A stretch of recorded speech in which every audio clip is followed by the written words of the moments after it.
You've had your whole fucking life to think things over. What good's a few minutes more gonna do you now?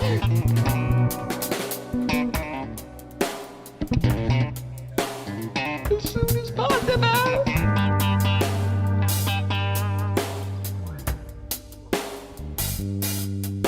Of course you all.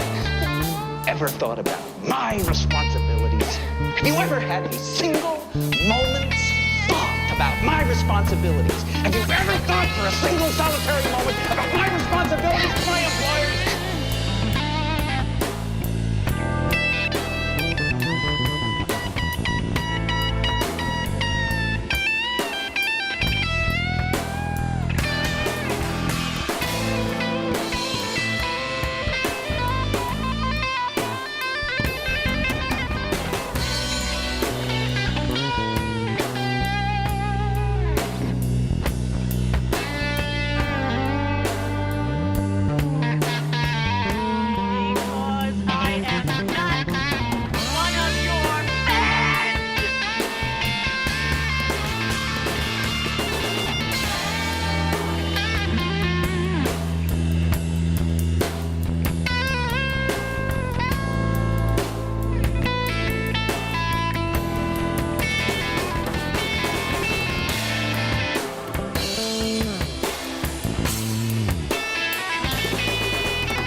try to think, but nothing happens.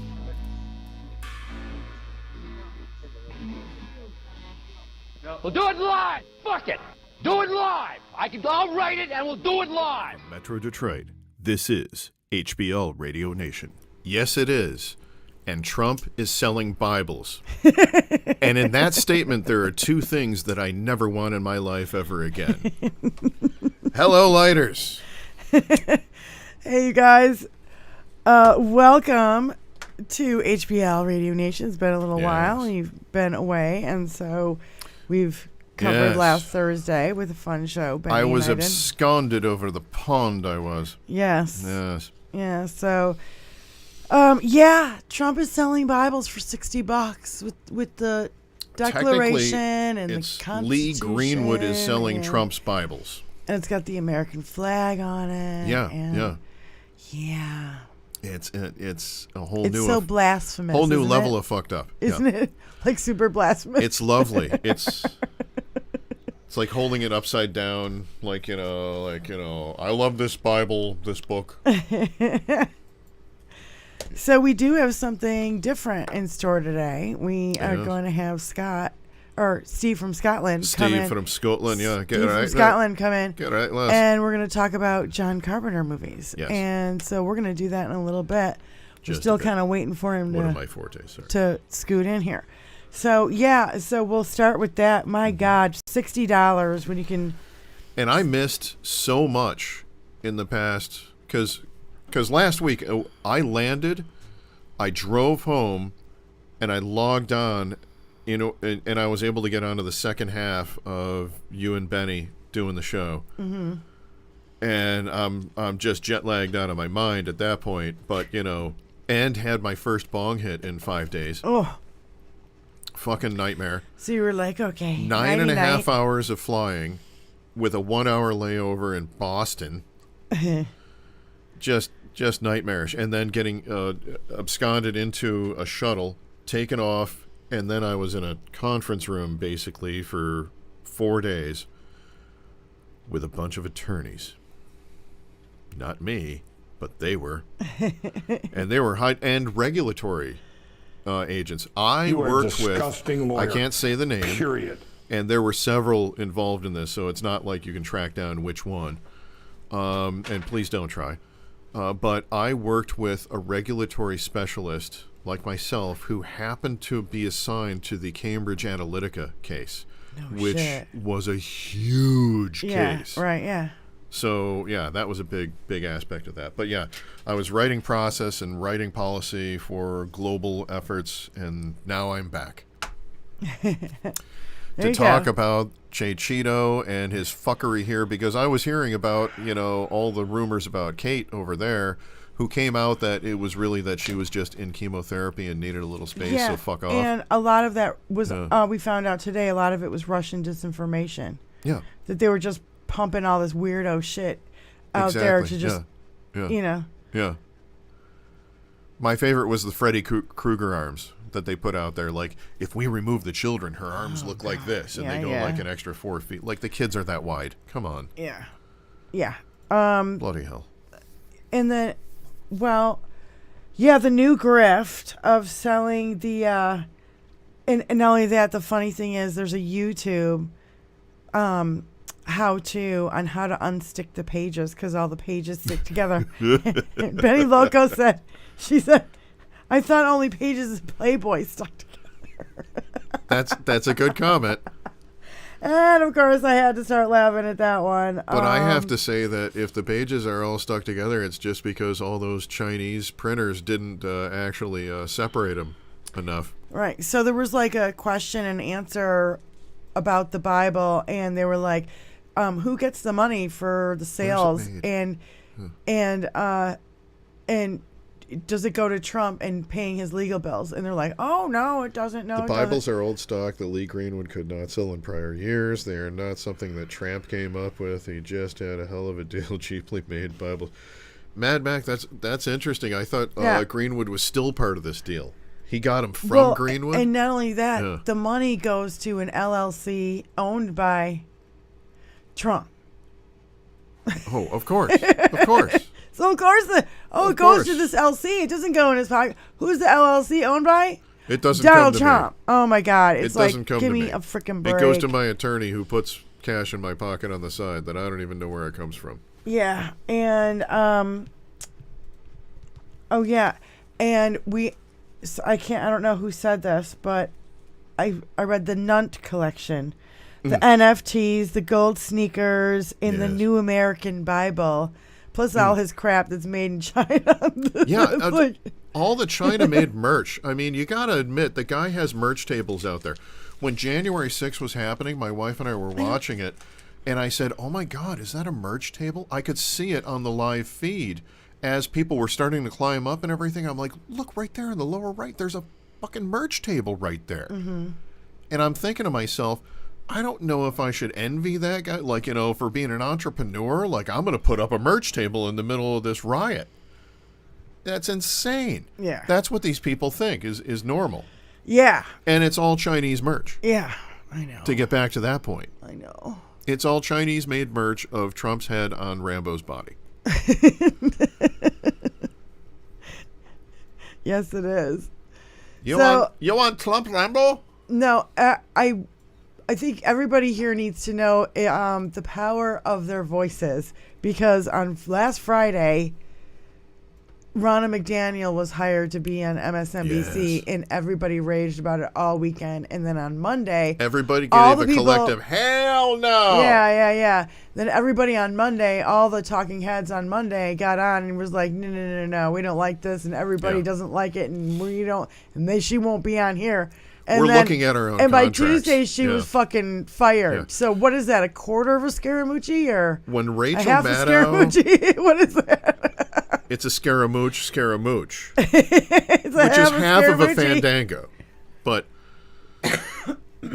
yeah, it's nuts. It's I mean, when Rachel Maddow says, like, I'm going to review my contract, you take steps, you take actions. You don't want to lose her Right. off of that channel. Yeah. Or off of that, you don't want NBC to suddenly be seen as leaning to the right. I understand that there has to be a voice there. There has to be a voice for the other side on some of these channels. wait a But you minute. have rational Wait a voices minute. like S.E. Cup. There is. There Yeah. is.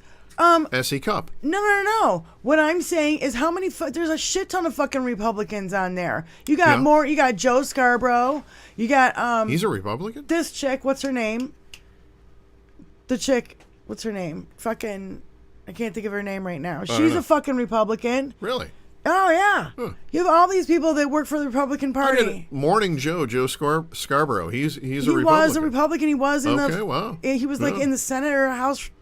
The House. I can't I remember. only know he's Morning Joe. That's it. I'd never seen the show. I've never watched it. Or Oh yeah, anything, there's a but, shit ton of yeah. fucking Republican. We don't need. It's not being Republican or Democrat. So It's they've got being the voices. It's being a fucking traitor. Oh, well, it's with trying her, to she's a overturn. nutbag. Yeah. She's the nutbag. So end yeah, of it. and so I love that by fucking Tuesday she's Oh, yeah, ousted, yeah, and yeah. heads are rolling at fucking. If you listen to Keith Olbermann today, dude, the heads are rolling over there. Like probably two of the head people over Good. there are going to be fired for sure.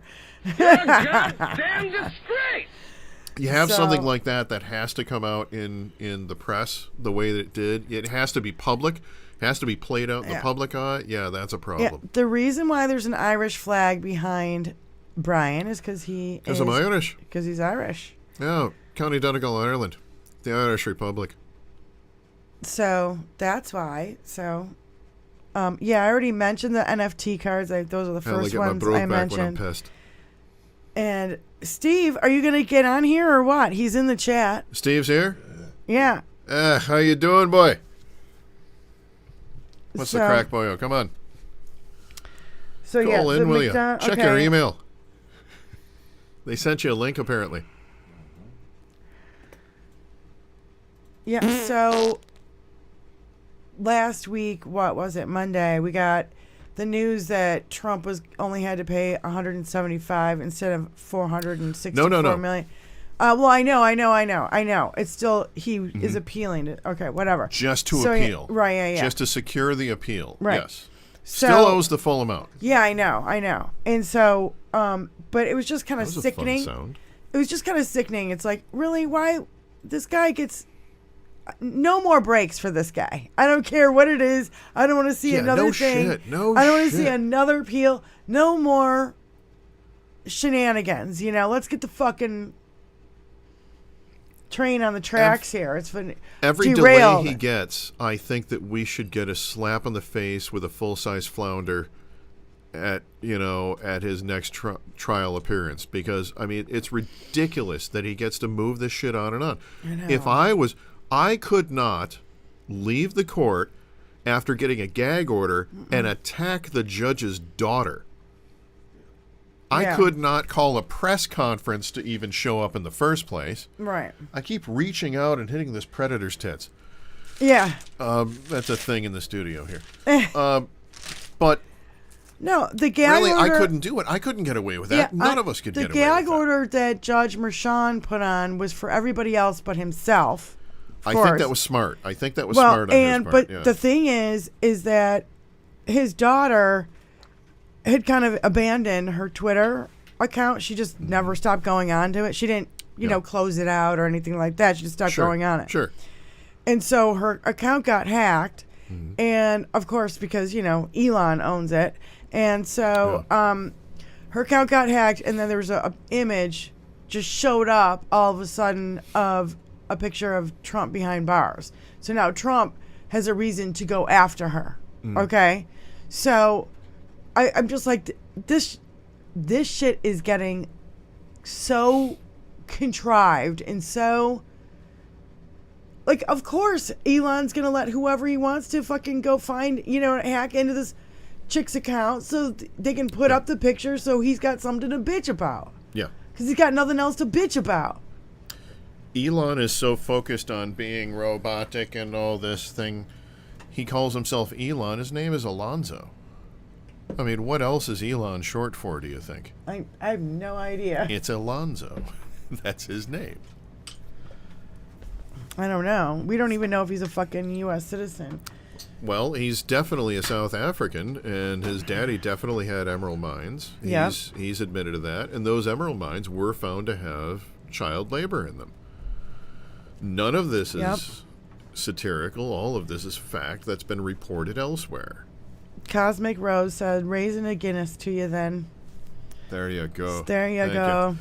Well, I'm not drinking, so I'm having Bud Light. Rose, if I'm having a session, I'm definitely grabbing my black milkshakes. Everybody that knows me knows that. We call him Elmo. Yes, we do. John Eastman, disbarred in California. Yes. That piece of shit. Disbarment is big. That's big. Yeah. You can't, come back from a disbarment. You can only go to a different district. Yeah, but pretty much if you have a disbarment, if you try to get your law license in a different state, you have to say if you've been disbarred somewhere else. Yes. And so chances are you won't get your license even in a if you different pass state. the bar, you get a review. Right, yeah. Yes. There has to be a review board at that point, yeah. So let that motherfucker go down. Didn't he write the whole was it the Green Bay sweep thing or was it the fake electors thing? Eastman was fake electors. Yeah. He's the one who floated the fake electors. No, you didn't float it. You wrote documents. You directed people to take action. Fucking bar! That's a whole thing. It's a whole tentative. Oh God. So so I don't know a lot about stocks or whatever, but I listened to somebody who did, and they were like, kind of put it to me in these layman terms. So, True Social, they put it on so it can be traded on the stock market, right? So, they're pumping it up and saying that that's what I did before. that it's worth $8.1 billion, but it really clearly it's worth overvalued. It's worth $3.3 million, and they're losing tens of thousands of dollars every month. So what they're doing is they're pumping it up and talking big numbers. Same thing he did with and his then all these people properties. buy it, and then the people who have all the big amount of stock sell it, and then the fucking stock plummets. So it's called a pump and dump. But there are like major consequences if you do these kind of things. Of course, he's doing this. Of course. Oh my God. He's gotten away with it what is before. It, SEC? He's gotten away with it with Trump Steaks. He's got away with it with Trump University. Trump University, they actually came after him for. Yeah. Trump Steaks, he totally got away with it for. Yeah. You know, the exact same thing. This is his MO. This is his art of the deal. You actually go out and rip people off, and you do this kind of semi-Ponzi scheme thing that he does, right. where he just takes he tells everyone this is worth $1 billion, and everyone pays him up to $1 billion for it, hands it to him, and then they find out it's only worth $10. Right. Yeah. And that's his over-evaluation deal. And everyone's like, well, what does it hurt? What does it hurt? It hurts everybody because he's not paying the taxes that he should be paying on what it actually is. Yeah, and he keeps saying, "Oh, it's not. It's a And victimless crime." It's not. He's admitting It's to not. doing a crime, first of all, and Right, there yeah, are victims. Yeah. Let's take the victimless out of it. Let's focus on the fact that you said, okay, it's a crime. Because if we just take victimless out, you just said it's a crime. I agree with you on that part. When is Steve going to get in here? Why aren't you in here, buddy? Check your email. Should be a link in your email. Look for the Zoom link. Hop on in. We're ready for you anytime you want to come in here. Looks like Sean Puffy Combs is in deep fucking shit, dude. I have barely had a chance to keep up on the story, but I think he's in deep shit. You got Homeland Security. Oh. Homeland Security searching his house. Not just the FBI. Homeland Security. Yeah. You know what this is? R. Kelly calling out Puff Daddy when he shows up in prison. Because that's where he's going. I mean, that's what's coming up. It's another piece of shit who treated women poorly, who fucking tried to use women like not only some type of currency, but passed them around, trapped them, locked them into a situation just to feel that if they knocked these women down, they would feel bigger about themselves. And that's exactly what this is about. It's just another sex trafficking thing. He's just another fucking punk-ass bitch. Yeah. Just like Epstein, Weinstein. All of them, yeah. Donald Trump. Yeah, yeah. No, his drug mule got arrested, but he didn't get arrested. His plane was in Antigua, and then there's been rumors about him being in Italy. Aruba, Nobody Antigua. knows where the fuck he is. Epstein's gonna see ya. Key Largo, a Fargo. I guess Prince Harry's name has come up in a list of names. In the Diddy thing, yeah. Yeah, there were four names that came up, weren't there? Yeah. There were several lawsuits. There were four really big ones that I heard. There were several lawsuits, and literally they were settled the same day they were filed. Yeah. Some for $480,000. Imagine that. That's insane. I didn't do anything, but I'm Here's giving a half $500,000 a million. Yeah. to this person. Right. Nutty. Have you seen the whole... Because I've had a little bit of time on planes. Have you seen the whole quiet on set thing on that documentary about the Nickelodeon days? No. Seriously fucked up shit. 4 episodes, 55 to 57 minutes per episode. Watch all 4. Seriously fucked up shit. It's called Quiet on Set. Definitely watch it. Yeah, Paramount Plus removed over 35 TV series because of the Quiet on Set scandal from Ali Osher. There you go. Yeah. I've not even heard about this. Yeah, it's insane. When you watch it, it's like, because for you and me, we were of this generation, especially being musicians and shit. Like, we were out working and stuff, and we, even stoned, weren't around for the Nickelodeon stuff. We weren't even in college making fun of it, like, being stoned, because we were playing shows in college. We were working when we weren't studying. And we were working in bands after college. And we never were part of this Nickelodeon, nomenclature. We had Looney Tunes, and then we got stoned to the bejesus and listened to Led Zeppelin. I mean, Right, there was nothing yeah. really in between Yeah, there. yeah. That was our generation. Cosmic Rose says, there used to be an Irish band I listened to on Periscope, and I miss them. Do you know any I can access on Twitch or YouTube? Not the old guys singing, a young band that played and sang in pubs and elsewhere. Whisper me if you want to. Dropkick Murphys.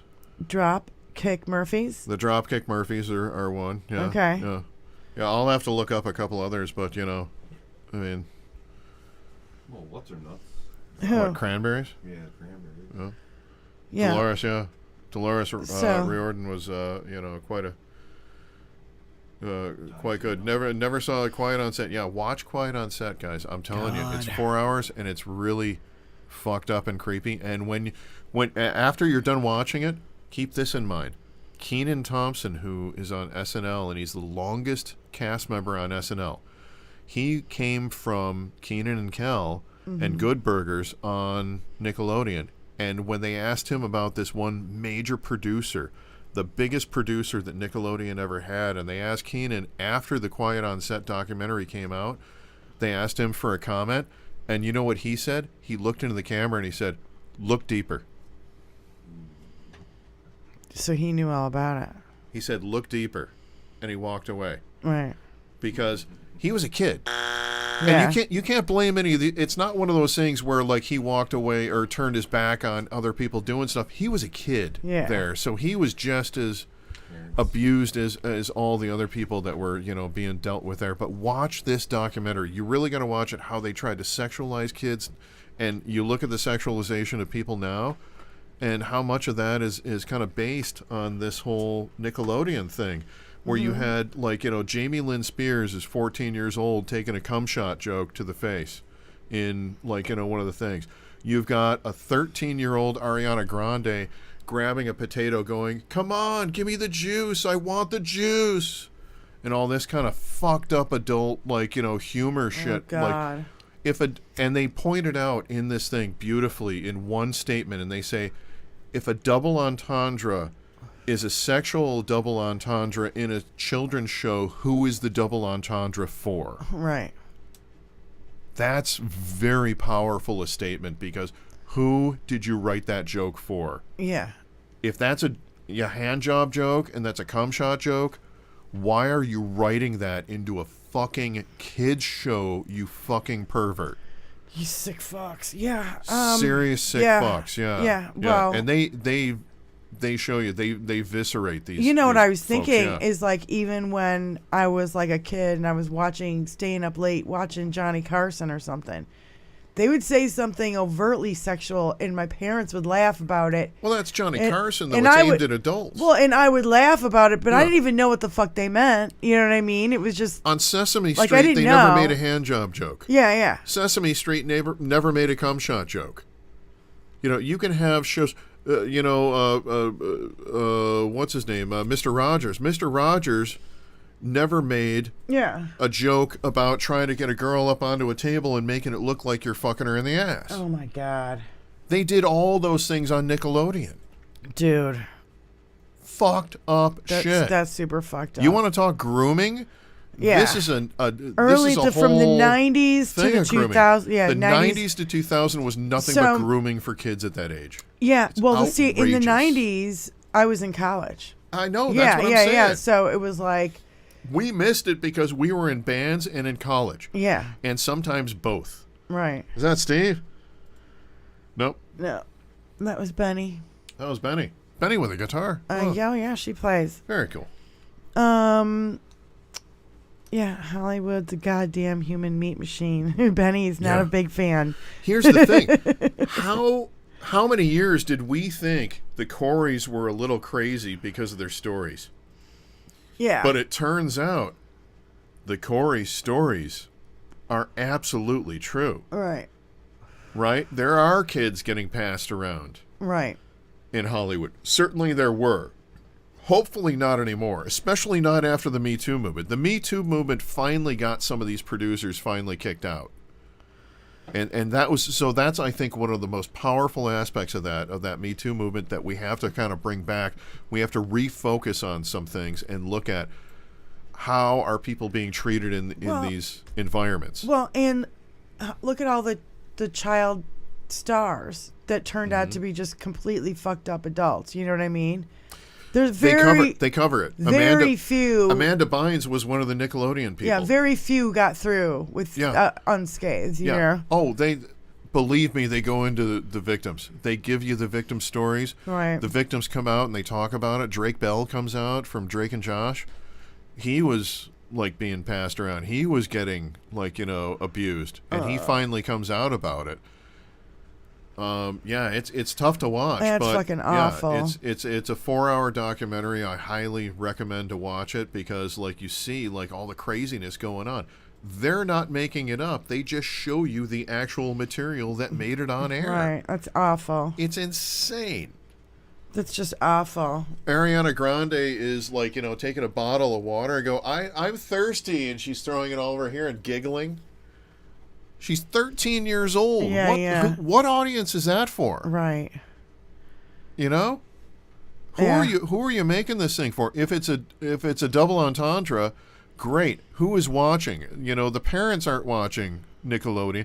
And that's the other thing. That was the whole era of I have a kid, I'm putting my kid in front of a screen and hitting play. Right. And that's it. I'm putting my kid in front of the screen and turning it to Nickelodeon and walking away, and I'm not even paying attention to the fact that my kid is being hypersexualized by these shows. Right. Fucking groomers. I grew up in the fucking 70s where they just fucking threw us in the back of a pickup truck and took corners at high speed. Well, I saw Anonymous put out a graph today with something about all the Republicans that have criminal all the politicians that have criminal records, 75% of them or more are Republican, and there was little tiny slivers of something else, and a lot of them are these religious fanatics. We've got a guest. We've got a guest in the house. Is that Steve? It's Steve. Welcome. How are you, boy? I don't think he can hear us, can he? I think he can hear us, but we can't hear him yet. I don't know. He's not talking yet. He's putting up a finger. He's putting up one finger. I'll put up two fingers. Who's Brian Peck? Disney hired Brian Peck after he was convicted of Brian Peck. Yeah, it's part of the whole thing. You got to watch the thing. Disney hired Brian Peck. Yeah, it's insane. Yeah. Okay. Yeah. All Steve, right. can you hear us, Steve? I can hear you. Can you hear me? Yes. Hang on. Of course we can. There we go. YouTube's muted. Oh, there you go. How's the crack, boy? That's an Irish bit. Can you understand a word I'm saying then? Of course I Cool. can. Of course I can. I know you will be able to. My family's from Donegal. Over in. I was going to ask, are you Irish then? Yeah. Yeah. No, Irish. Yeah, my dad's family is all from Donegal, and the rest of them are from Waterford. So. Michigan. No, Waterford, Ireland. You fucking ingrate. You. Sorry, we've got the shittiest producer of all time. Come out wherever you are.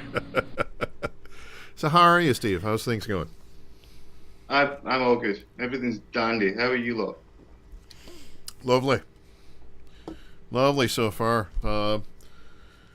So, John Carpenter films. Yes. Yeah, I was not jumping in on that conversation. That's why I was sitting here waiting. No, that's fine. That's fine. No, yeah, we were just going over a few notes until you got here. We were getting mad about politics until you got here. So, yeah. Now we can talk a bit. And I was telling Diane before that I can basically talk for seasons, not just hours, about any John Carpenter film. So I don't know what kind of detail you want to get into about any of them, but I'm gonna let you kind of lead the way, and we'll talk about whatever you want to talk about on the John Carpenter stuff. I sent some stuff over to HBL Radio Nation. I'm sure that they're going to forward on some of the photos, but I've got John Carpenter started doing music tours in 2017, and he came around to Masonic Temple, and I went down there and of course paid for the big VIP experience, and I got a special poster signed by him, and I got to talk to him for a bit, and it was great. And the next year they came around again, and I'm like, oh, this is awesome. Now I'm all in. And my wife was like, well, you had such a great time last year. I'm all in too. So I bought her the package, and I bought myself the package. And then at the last minute, she backed out, and I called one of the guys that was on the radio show I was with, and he came with me, and we went there. And we got to meet him again. We got really exclusive stuff signed. So I've got these posters of Bob from Halloween that are black and white posters that have mini posters that have Carpenter's signatures on them. And I've got 2 of those. I've got 2 of the special Thing t-shirts. I've got all the Thing t-shirts, or all the different t-shirts from the tour. Which I'll show you the one that I'm wearing in a little bit, because it has every one of the Carpenter films on it, and it's really, really fun. So I'm super deep into all this, and I was on a radio show for 7.5 years that was all about genre film. It was all about horror and sci-fi films, and I've done hour-long specials on Carpenter that had to get extended to 3 episodes. So Brian, why do you have a dual citizenship from Ireland? Because my parents and my grandparents were both born there. If your grandparents were born there, you can file for citizenship. But my parents and grandparents were born there, so at that point, I just filed for citizenship when I was a kid and got it right away. So the only place that I'm considered a U.S. citizen only is in the U.S. because you're supposed to denounce everything else. But realistically, like everybody else that has dual citizenship, when I leave the U.S., I just pull out my other passport. And it's a bit safer. Like most people in the U.S., when I leave the U.S., I put a bunch of maple leaves on so people think I'm Canadian. Keeps them from shooting at me. But, yeah. So, Steve, why don't you tell the story of how you got into Carpenter with the game thing that you told me yesterday about the game, the black box. Yeah, I hadn't heard about the game. Let's hear about it.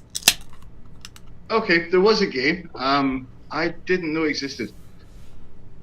I fell in love with John Carpenter before I'd ever seen a film, a movie. When I was super young, I was walking through a toy store with my mom. Yeah. With my mom, as you say over there. Yeah. I try and do a slight accent to keep you guys. No, you're fine. You're fine. You're good. So walking through this shop, and there's an aisle of board games, and it's Happy, Happy, Joy, Monopoly, Clue, everyone. And right at the back, there's one box that's just fucking black. And on the front's a guy with an eye patch and a gun, and behind him is the Statue of Liberty crumbled. Now, Okay. it's got Escape from New York at the top. And I thought, why would you want to escape from New York? Isn't that fantastic? Isn't New York America? Why would you want to escape? But this depressing as fuck looking box just intrigued me. And one day I found out it was a movie. And then I watched that movie, and then I fell in love. That's it, yeah. Snake Plissken will draw you in. Snake. Call me Snake. Awesome. I have spent many a night quoting that film over and over and over again. Call me Snake. The way he did it, he was doing an impersonation of Clint Eastwood and trying to shed the whole Disney persona that he had at the time, and no one else was hiring him. Right. But the guy that lived down the street that he got stoned with, who was a famous director at that point because of Halloween, decided he's going to hire him and help him out, and they've been lifelong friends. And Carpenter gives him really his start outside of that, because in the same year, Carpenter hires him for Elvis for the TV miniseries, the 4-episode miniseries that he did. That was Carpenter directing all of that because he was an Elvis fan as well. And also that same year, he got used cars. Kurt Russell got used cars as a thing that he was going to do. So that really turned his career around, and that launched him to the stratosphere. So without Carpenter hiring him for, Escape from New York, that would have never happened. Escape from New York also famously at the very beginning has a narration. New York City. Yeah. There's whatever the narration is going around it. The female voice that you're hearing is Jamie Lee Curtis. Yeah. She recorded that while she was on the set of, I think it was Halloween 2. But yeah, she recorded that for Carpenter at one point, long before they did any footage, and that was in there. And that's one of the trends of early Carpenter is having these female narrations going in. Brian can seriously go way deep on all this stuff. I go very deep. Sorry. Jackie. Do you know what I've never watched? Is a movie by Russell's wife at the time, and I can't remember her name right now. She's the girl that he rescues Sean from Hubley. the guys from the subway. It's Sean Hubley. Something Yeah. like this. No, Season Hubley. Season Hubley. But I think she was a big star, wasn't she? Goldie She Hawn? was a big model. No, Season Hubley was a big model. She was the one in the Chock full of Nuts store sequence in Escape from New York. When, I found out years later that she was like a big role in that film, a big... That's because she was dating him, at the time. Yeah, she got that role because they were a big thing. It was before Goldie Hawn. And, him and Season Hubley were a big thing, and he got her this role in this movie, and she really wasn't an actress. She was a model. And she gets this role in there. Well, she's the one in the Chock full of Nuts. Was she dating Carpenter or Russell? Russell. Oh, okay. Adrienne Barbeau was dating Carpenter and married Carpenter prior to The Fog. So she was, Adrienne Barbeau during Escape from New York was Carpenter's wife. They were high school sweethearts because Carpenter was born in 1948 in Bowling Green, Kentucky. And when he went to high school there in Bowling Green, Kentucky, Adrienne Barbeau was the lead of the drama, the drama kids, as it were. And he was the lead of the AV kids who was all into cameras and directing and stuff. They started dating. Oh, okay. They became high school sweethearts, and when UCLA announced their first ever class for a film school, Carpenter went out to LA and took his high school sweetheart with him, and that's when she landed Maude. And he put her in, like, The Fog. He put her in Escape from New York. She's the voice of the computer in The Thing. And that's when they divorced, was just before the production of The Thing went through. So that's why you have the line of her doing the Chess King vocalization, and that's why you have the line cheatin' bitch. And him putting the drink into the computer and killing the computer. Right, okay, yeah. It's because they were going through a divorce at that time. Oh, okay. Yeah. Jackie said The Thing's my hubby's favorite movie. I love The Thing. It's Okay, my now favorite there film. was there's two versions, so wasn't there an old like black and white or? Well, there are technically three. There's The Thing from Another World is Howard Hawks' version from 1957, and that's a brilliant film. It's wonderful. It's enjoyable. It's a real fun romp to watch, but it really does not follow the original story very closely. So when Carpenter got the rights to remake it, he decided to go back to the original story, which is a short story called Who Goes There? And it's all about the paranoia, because can this alien figure out, is it telepathic? Does it know what we're thinking as well as everything else? And when you put all that paranoia into a bottle and really tighten it up, that's what Carpenter did. He put that paranoia in there, and every single sequence in that film is absolutely necessary. At the very beginning of The Thing, it's one of the very few films ever where someone comes out and tells you the entire plot of the film, but you can't understand it because he's just screamed it at you in Norwegian. Right. And then, and after that, and one of my favorite points, this is what hooked me on The Thing, is that he's going to get a beer, right? MacReady's going to get a beer, and he hears something fucked up. Oh, that's a strange sound. I should go investigate. No, I should go back over here, break the fucking thing, and pull down the alarm and get everybody here before we go anywhere. Right, yeah. Somebody acting smart in a film that's a horror movie? Yeah. Come on. Yeah, they always want to, That sold me. I was sold at that moment. Yeah, right. So what do you what about you, Steve, about The Thing? The Thing is a masterpiece. It is. Also, but going back to Escape from New York, the thing that I love about it now is when I watched it originally, it was when did New York come out? 1981. It was 1981. 81. So it was during. It was anti Reaganomics. This was way before I was into politics, remotely. But I remember watching it, and it comes to the point near the start. Snake's in jail. You're going to do this mission for us. I don't know what. That thing. They put him in a glider and send him off. And I remember thinking as a child, this is going to be fucking awesome. Yeah. This is going to be a glider going through these streets of New York. It's going to look incredible. And then it cuts to these cheap computer vector graphics from 81, probably 80 at the time. I'm being so fucking disappointed. But now, when I see those vector graphics on the screen as the plane flies around, it just warms my fucking heart. Steve, let me warm your heart a bit more. There was no such thing as computer graphics at the time. You know what that was? That was a young lad who worked for the effects department. Paintings.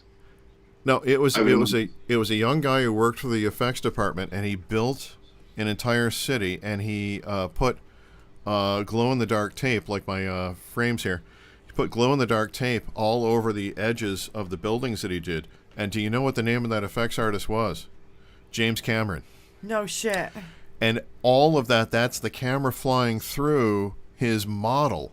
It's not CGI at all. Even though it looks like shoddy CGI, it's not. It's actually a model that they fly it through. It's amazing when you go back and look at it again, because that's exactly what it is. When you think about it, Carpenter did not use CGI until he got to Escape from L.A. And then he used dodgy CGI, and he didn't want to use it again. And it wasn't until he got to The Ward that he was forced to work with a totally different crew, totally different medium. There was no film involved. He didn't really know what to do with it, so that's why it looks like it's kind of shot in a warehouse. Because, when he got to that point, it was a whole new, taking him out of his element. But back in the day, he was in his element, and that there's no CGI in that film. There's no computer graphics at all. No, that makes sense now, because now that I'm thinking about, because I just saw it a couple of days ago, right? So that's amazing, because I was like, Let's never escape from Ellie ever again. Well, I'm gonna field questions from the audience. Somebody asked, "Is Steve in Belfast?"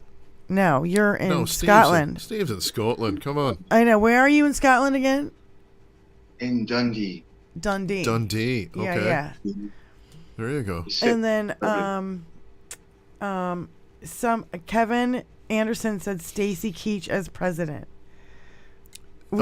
Stacy Keach wasn't president. Stacy in Escape. Well, I'm sorry, Steve, but we're gonna go back to L.A. Stacy Keach in that one was not president. He was the Lee Van Cleef character from Escape from New York in Escape from L.A. The president was played by the guy who played Charlie. Who was he? But he did a really good job of it. And really, if you watch Escape from L.A., it kind of has this whole thing. The president is like, he's very Trumpian. He's like, turned himself into the king and a lifelong president and all that kind of stuff. And he's like, as soon as things start to go to shit, he like declares, "I need to pray," and he runs off and prays and all this kind of stuff. Cliff Robertson, that's who plays the president in that one.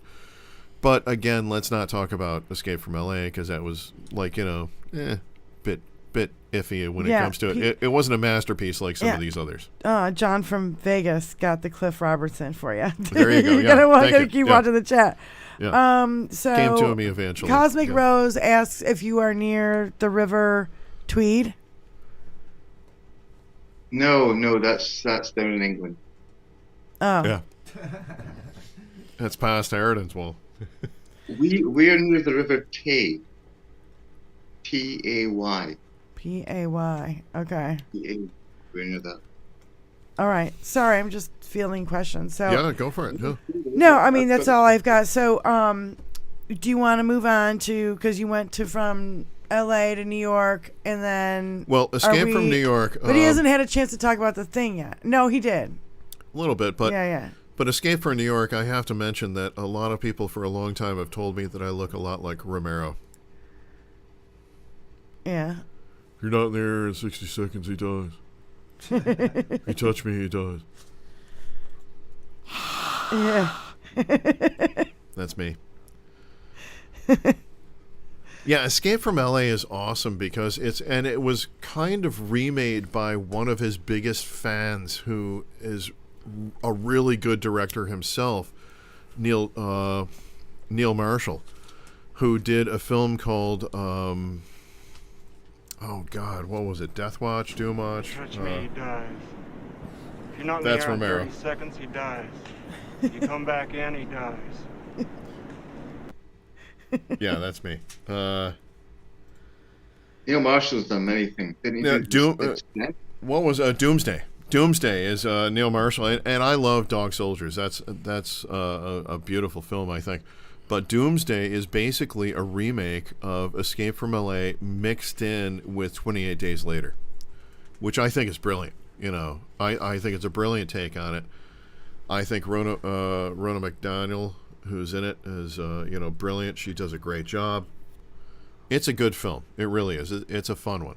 Right. And that's more of an action sci-fi thing than a horror thing. Right. Because Carpenter is very well known for the horror, but he's known for these other things too. Escape from L.A. is definitely not horror. It's action.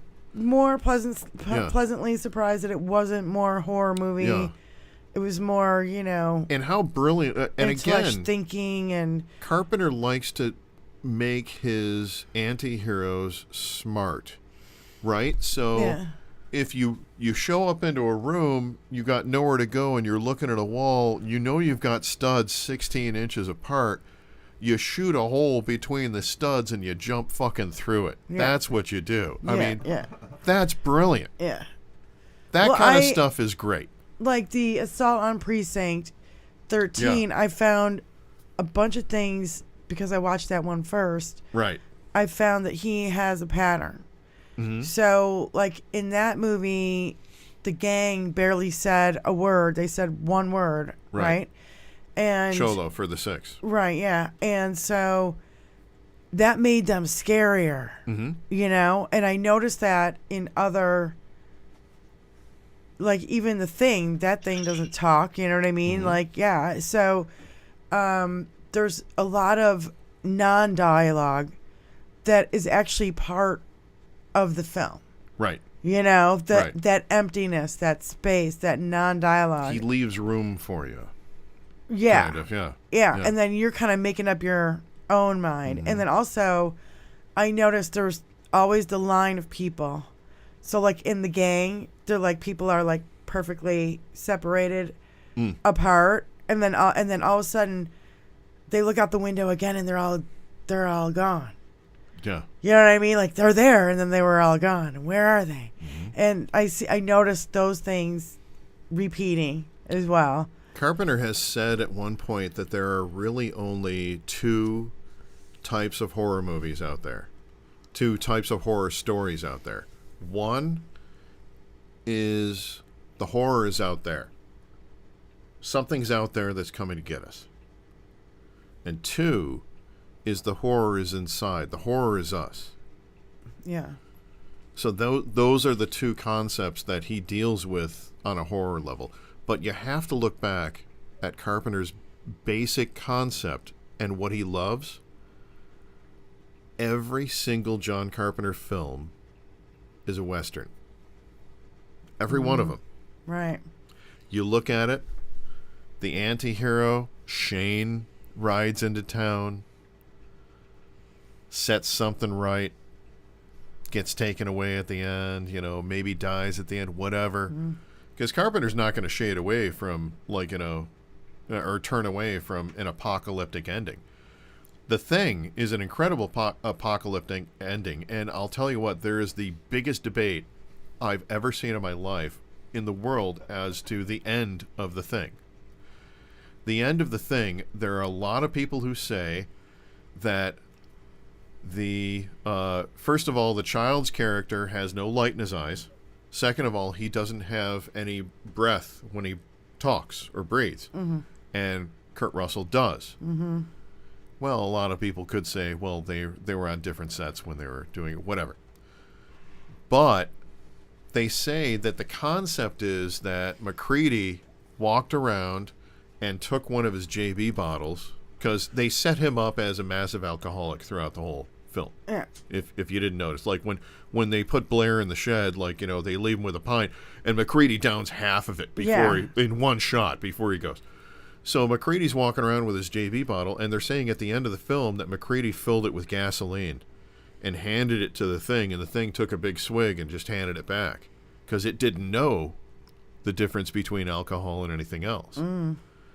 So they're saying that's how MacReady knew that Childs was the Thing at the end, and there's a whole debate online about that. Right. Have you heard about any of that, Steve?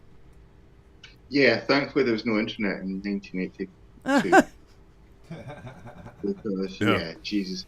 Let them be films, I think. They're all little plastic, timeless children of their own. If they were made now, if Carpenter was making films now, the way he did, they would be screaming, shared universe, shared universe, shared universe, make money. Link them all together. Yeah. Sorry? I said link them all together. Yeah. Make make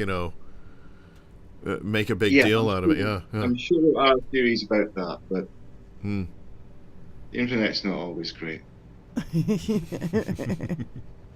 What was great is that Carpenter was doing this without the internet as well. He didn't have the critics coming at him left, right, and center that we everyone do today. has today. Yeah.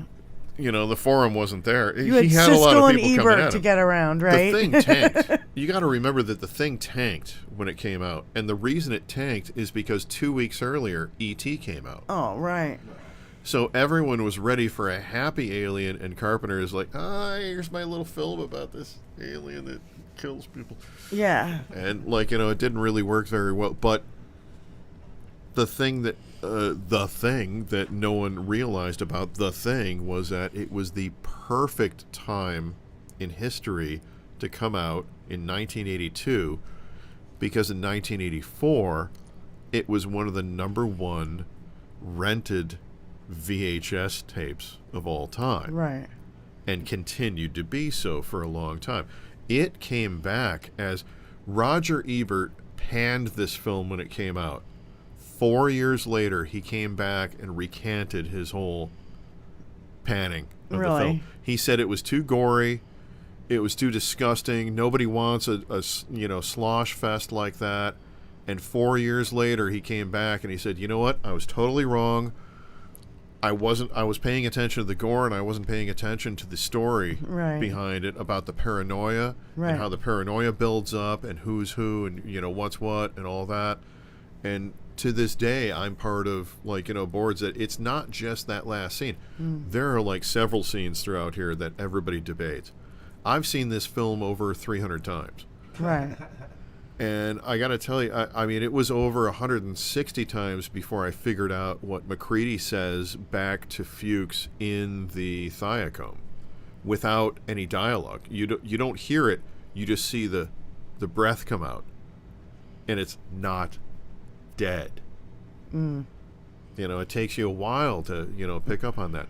There's so many little integral bits of this. It's amazing. It's one of those, every time you see it, you notice something new. Yeah, absolutely. Well, the paranoia thing that I really like, I've seen that before in other movies.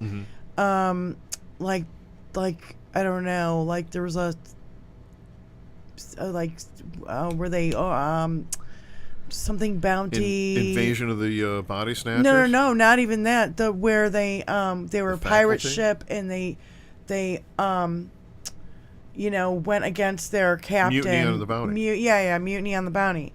There was paranoia there, you know what I mean? And they wanted my strawberries. Yeah, that was all Mutiny on the Bounty. But you see that in a lot of movies to create that tension. But he really...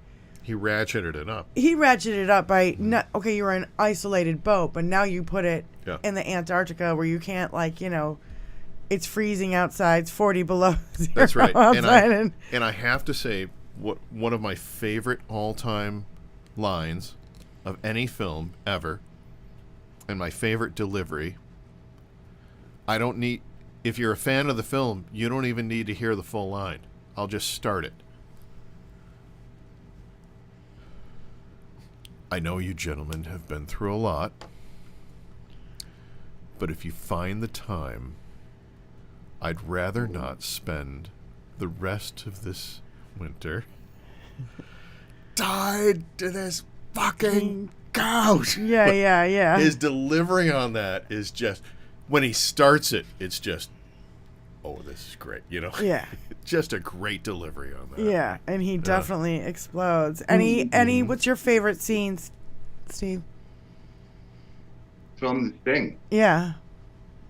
My favorite scene is watching it with other people and watching the start as they all go, why are they shooting at the dog? Leave the dog alone. Yeah, I said the same thing. I did. I'm like, why are they shooting at the dog? Steve, do you get people turning to you at one point and going, nothing's going to happen to the dog, is it?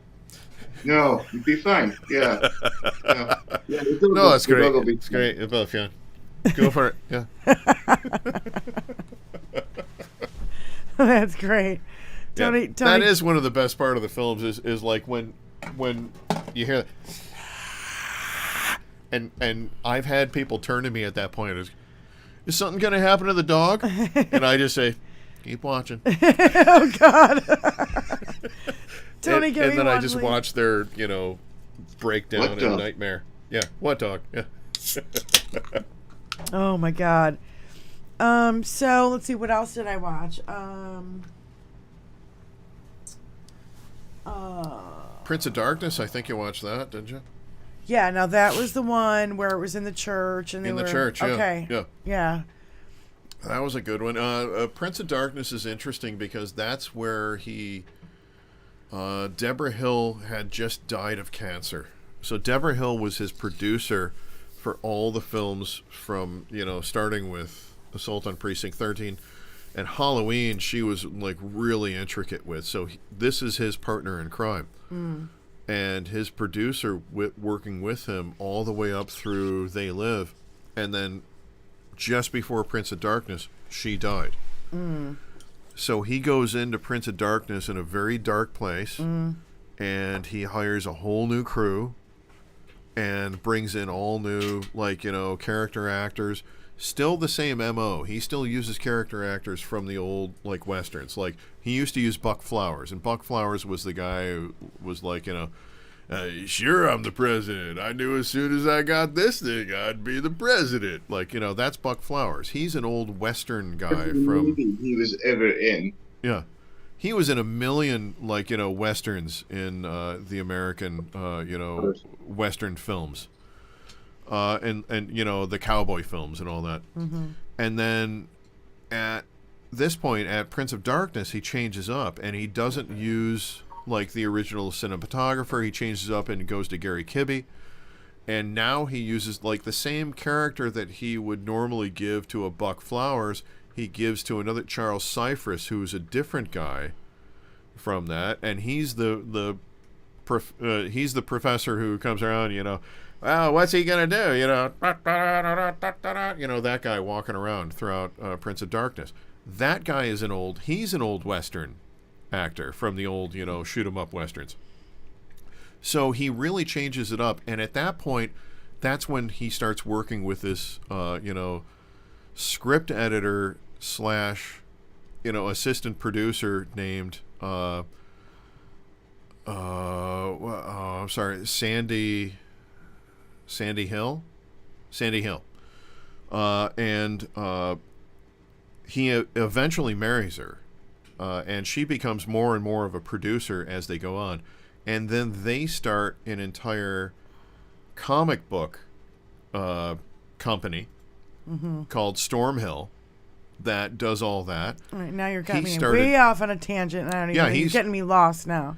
He started. Well, this is where he started diversifying, and he started doing all kinds of things, and he started doing his own, like, you know, albums for, like, you know, the music that he would do. But the albums that he does for, like, you know, music that he would have done for movies that he doesn't do anymore, if that makes any sense. Yeah. Because he still does albums. Like the most recent one actually is releasing next Tuesday, and that's Lost Themes 4. He's done 4 of the Lost Theme albums. He's done 3 of the anthology albums, which are him working with his son Cody Carpenter, who is probably the most amazing keyboardist I've ever heard, and his godson, because he was very good friends with Dave Davies of the Kinks. So Dave Davies' son is Daniel Davies. So he tours with Daniel Davies, and this shirt comes from that tour. I'm going to stand up for a second because this shirt is really cool. It has a symbol for every single one of the Carpenter films. You've got Assault on Precinct 13. You've got Big Trouble in Little China. You've got They Live, Christine. That's Vampires.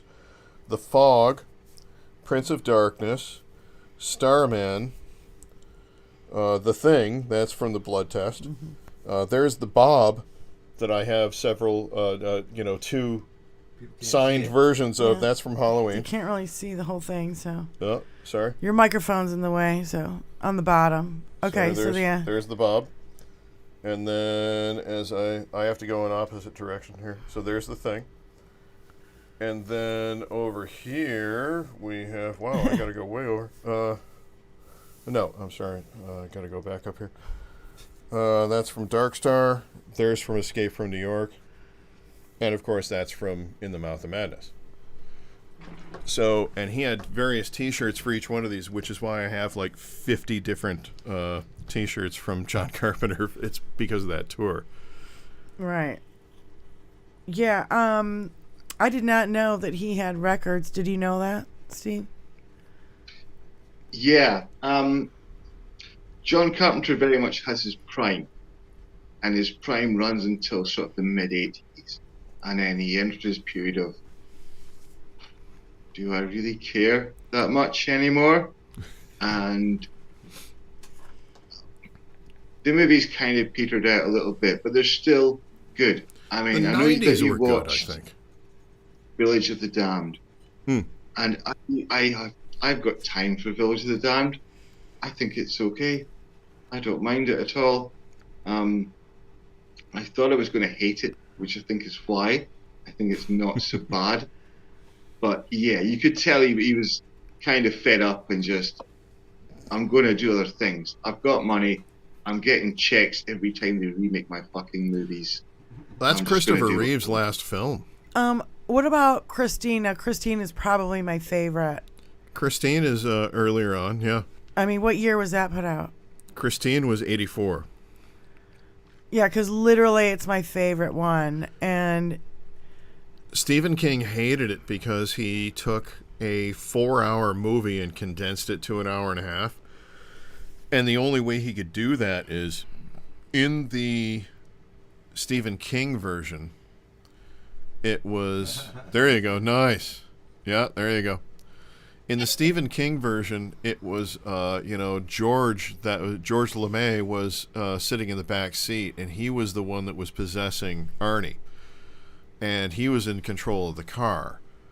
And he had to drive it counterclockwise around the junkyard hundreds of times in order to, drive the damage back, or something like that. And Carpenter's like, I don't have time for all that. We've got an hour and a half that we have to put this film out. We've got an actual movie that we have to put out. We can't do this 4-hour thing. We don't do that now. So he condensed it down, and he just said, all right, the car is fucking possessed. The car is the one that's possessed. Mm-hmm. And the car doesn't need to do anything else to correct itself. It just needs to be told. It needs to be loved or something like that. He changed it up in that way. And Stephen King is like, I hate it. I don't like that story. I don't like the way he did it. Right. So that started a big rift between Stephen King and John Carpenter, and that's why in The Mouth of Madness, Sutter Kane is clearly a pastiche of Stephen King that he is just ripping on relentlessly. And by the way, side story, in The Mouth of Madness, the guy who played Sutter Kane, the writer, is an actor named Jürgen Prochnow. And in the 90s, late 90s, Moi found himself at a sci-fi horror convention in Elgin, Illinois. And I found myself at about 11 o'clock at night at the bar with a gentleman from Germany whose name was Jürgen Prochnow, who loved Maker's Mark Manhattans, and I loved my beer and my Jamesons, and we proceeded to get entirely shit-faced that night. So I drank with Sutter Kane an entire evening, got so fucking shit-faced that on our way to the elevator, he was leaning way to the left and would have gone into a wall, and I was leaning way to the right and would have gone into the wall, but together we made it to the elevator. It was a beautiful thing. We sang the songs of our people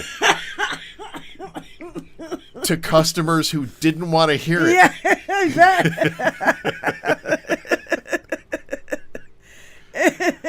I mean, that's one of my favorite memories of all time, is getting shit-faced with Jürgen Prochnow from Das Boot and from, of course, In the Mouth of Madness. Right. But yeah, that's a true story. That happened. That's funny. What's Steve's favorite? The thing. No, Steve, didn't you say that your favorite is Christine as well? Is he muted now? Yeah, no, I'm not muted. I'm just thinking.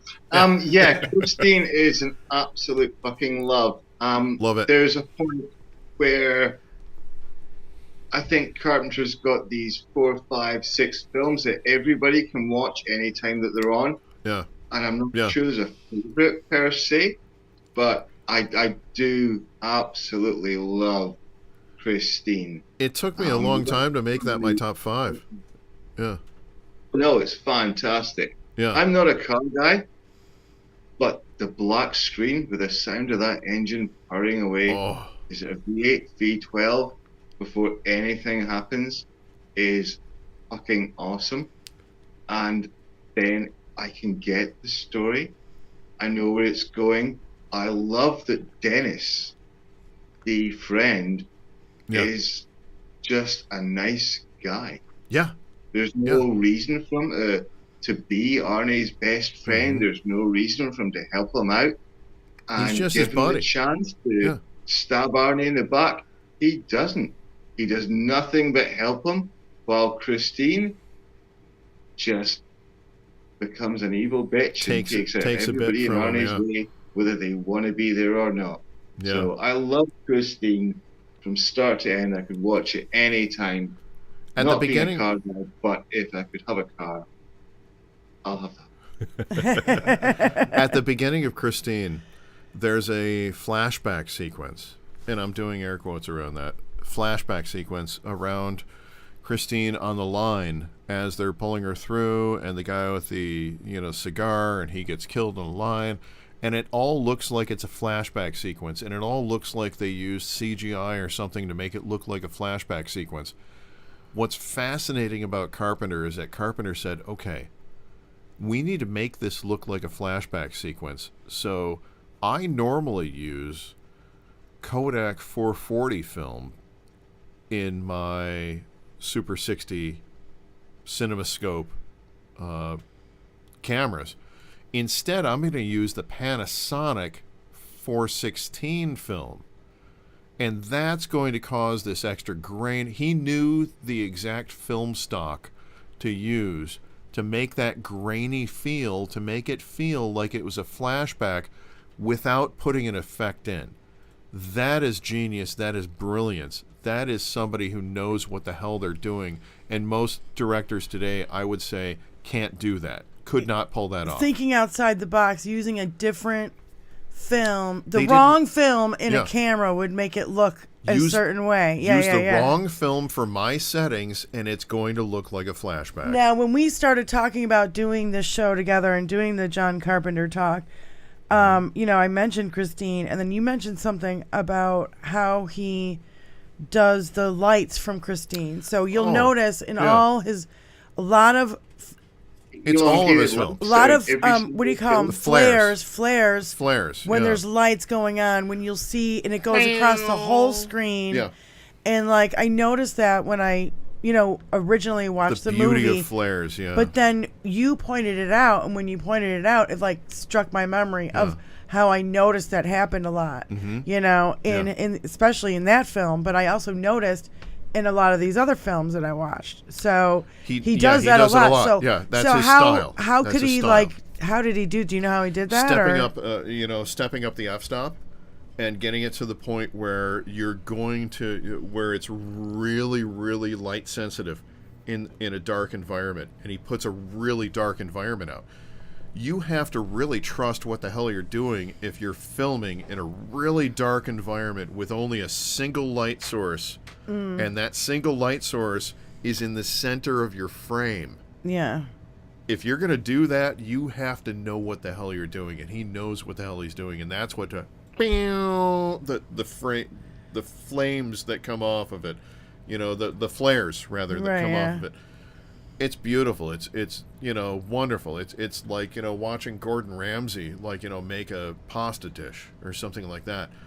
He can actually put this film stock in place and put the f-stop in place that he knows he's going to get those flares. And you guys got to realize this is what, the 80s, so you can't see the flares in the response. Yeah, you only he knows they're you there. see it while it's recording, right? You see it on the playback only. He doesn't. You don't see it on the recording. You don't. You see it only on the playback. Okay. He but knows that it's there. film has to be developed, and then you see it. Yes. Okay. Yes. So it's not like you can actually.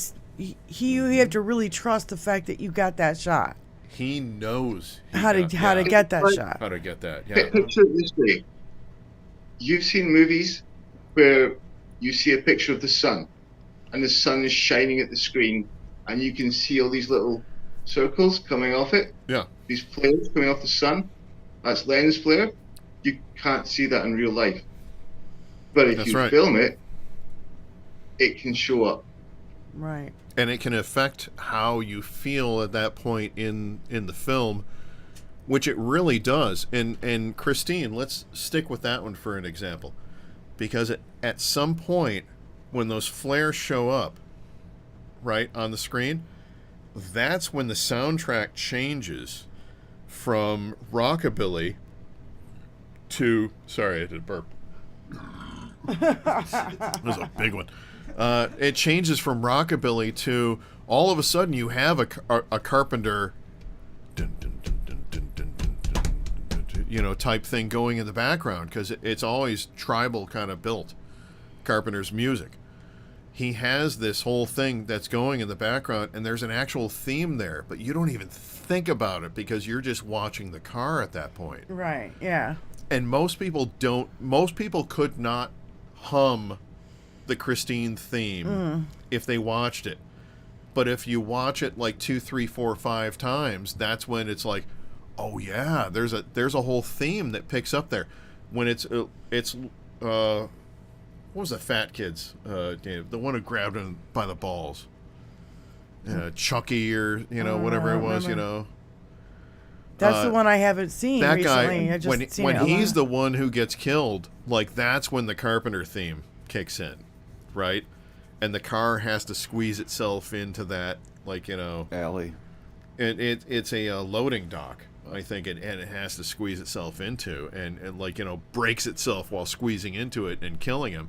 But during that whole thing, you don't realize that the soundtrack has changed from George Thorogood and all the 50s stuff, and now all of a sudden you have an actual horror movie theme. Mm-hmm. And people don't realize it at that point. And that's what I think is so brilliant about that sequence. Right. Well, him being a musician, the music in any movie really... His dad was a classical music instructor. But the music in any movie really fucks with your emotions. You know what I'm saying? It should. So, like, like the Jaws theme. When you hear the Jaws theme, you're like, all right, shit's going to go down. Dissonance. That's how I learned dissonance.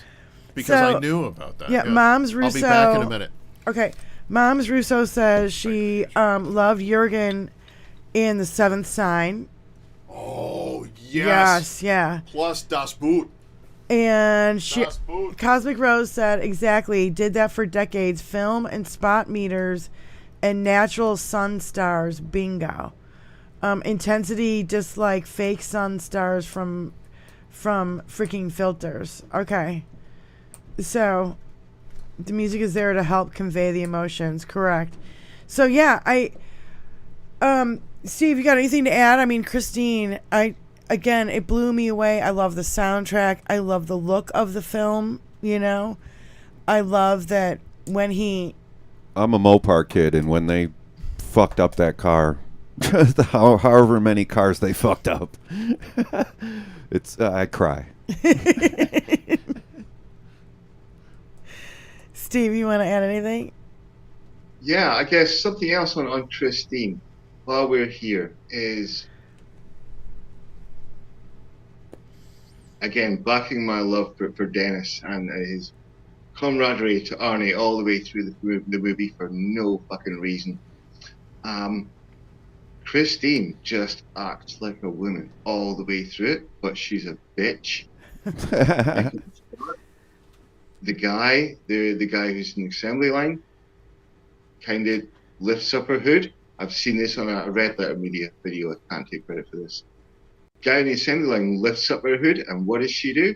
She slaps away his hand and brings that boot right down on it.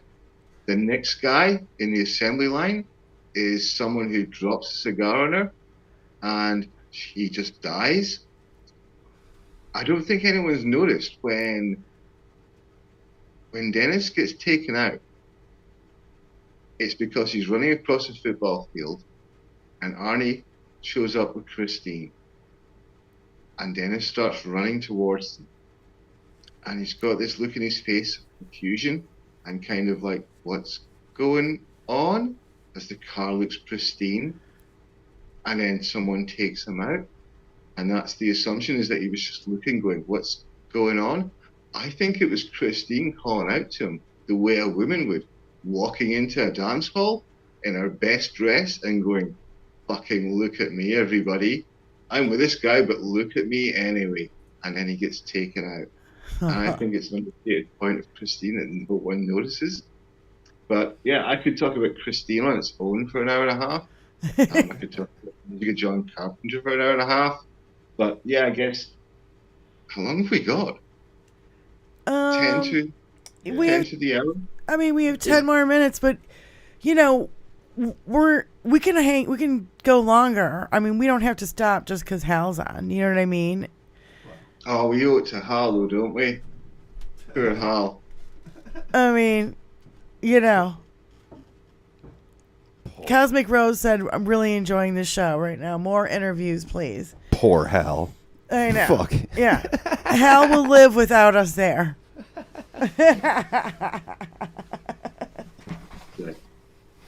What other movies have you watched? You watched 9? 9? I just want to say that I almost made it to the bathroom. But it's your upstairs, so, you know, I'm okay with it. So, Steve. Oh, God, thanks. What other, what other films would you like to talk about, boy? Well, yeah.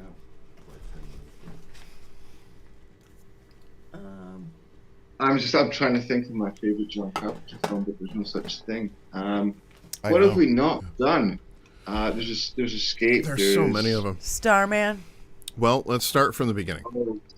Right? There's the resurrection of Billy the Kid, which was his first trimester at college, and he started to film this with 4 other students.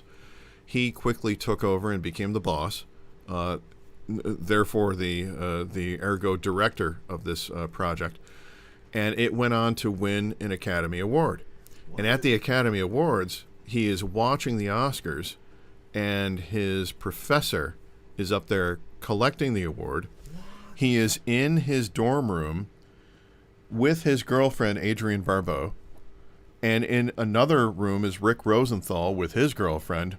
And as soon as they announce the award, like, the two of them kind of leave, and they're kind of like, the fuck is that bullshit? Fucking asshole. So you know, he's taking our credit. The professor took the credit for his student film that won an Oscar. For his student film that won an Oscar. Oh, for student fuck's short sake. film. It's their property. So Carpenter said, all right, I'm going to sue them. And they said, you can't sue us because we own the film stock. It's our property. Exactly what Tony said. So what Carpenter said is, all right, no problem. So Carpenter started working with a guy named Dan O'Bannon, who went on to co-write Alien and Tag, the Assassination Game, and several other things.